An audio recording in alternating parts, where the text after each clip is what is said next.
hoje diversas formas, modelos familiares. Nós temos as famílias nucleares, aquela família convencional, nós temos a família extensiva, enfim, nós temos vários tipos e isso realmente afeta de alguma forma a criação dos filhos. Mudou, desconfigurou. E quando o filho está dentro de uma relação com o pai, com a mãe, com essas duas personagens, esses dois papéis, e de repente isso se desconecta e ele tem que lidar com uma separação, com um afastamento do pai, com o afastamento da mãe. Isso afeta ele, isso angustia, porque ele tem uma afetividade, ele tem um laço com a mãe, tem um laço com o pai, e a ansiedade e os problemas que os pais ali estão vivenciando vai respingar na percepção dela. A criança, ela tem um pensamento universalizado, polarizado, catastrófico, imediatista.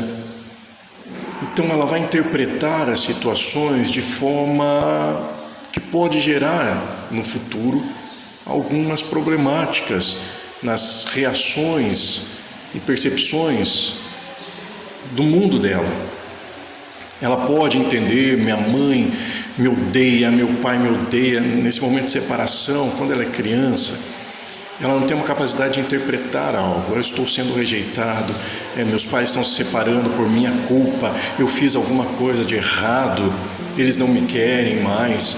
Então pode gerar muitas interpretações. Então a separação, ela vai afetar de alguma forma a psique dessa criança, ela vai receber algumas heranças na sua vida adulta. Coisas vão acontecer porque ela está reinterpretando, ela está interpretando as situações que ela está vivendo na infância.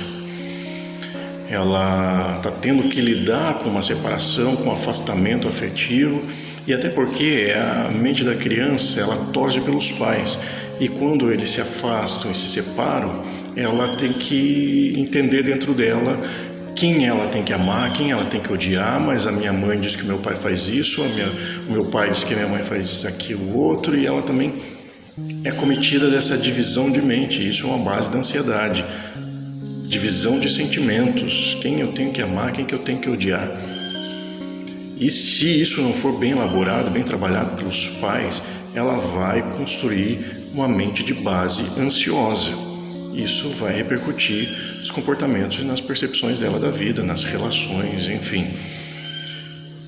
Então toda separação de alguma forma vai respingar. Mas é importante que os pais tentem amenizar isso se forem pais maduros, e os pais precisam ser maduros, não colocar a criança no meio da guerra e do conflito, dizendo: olha teu pai como é, olha sua mãe como é, e se pôr na posição de vítima e fazer do filho um mensageiro. Vai lá e diga para o seu pai isso, vai lá e diga para a sua mãe isso, porque eu não quero falar com ele. Isso é uma violência à mente da criança, é uma violência. Lógico que também é uma violência a criança permanecer numa relação dos pais totalmente desestruturadas, briga o tempo todo, conflito o tempo todo. É melhor às vezes realmente se separar, para que a criança não presencie mais aquilo. A separação seria o menor dos danos do que ela permanecer numa relação com os pais em pé de guerra. Isso vai gerar nela um estresse tóxico, isso vai causar metilações no seu cérebro, vai dificultar os neurotransmissores, serotonina, ela vai estar mais propensa a depressões, ela vai estar mais propensa a suicídios, enfim, vai gerar uma série de consequências. Por isso a criança precisa de pais maduros, seja na separação ou seja na união. E o pai, ele vai ter que exercer a sua função de pai. Vai entrar outros personagens, vai entrar o padrasto, vai entrar a madrasta, mas o pai, aquele que esteve no início com essa criança, vai ter que exercer o papel de pai, independente se esteja longe, se esteja na mesma casa ou não. A função paterna vai ter que existir, assim como a função materna. A criança precisa das duas funções, paterna e materna. Então o pai pode continuar exercendo. E é importante que os pais sejam maduros e preservem a criança. Muitas vezes a criança pode dizer assim: ai, pai, mãe, eu sei que vocês estão sofrendo. E a criança se torna forçada a amadurecer antes do tempo, para ter que dar conta daquilo e ser suporte emocional para os pais, porque ela vê que os pais estão sofrendo, estão angustiados, e ela entende que ela tem que ser forte e falar para o pai: pai, está tudo bem, mãe, está tudo bem. E ela nega a sua infantilidade, ela nega o seu momento de criança, ela não se permite chorar, enfim, a criança acaba sendo a pessoa madura da relação e tenta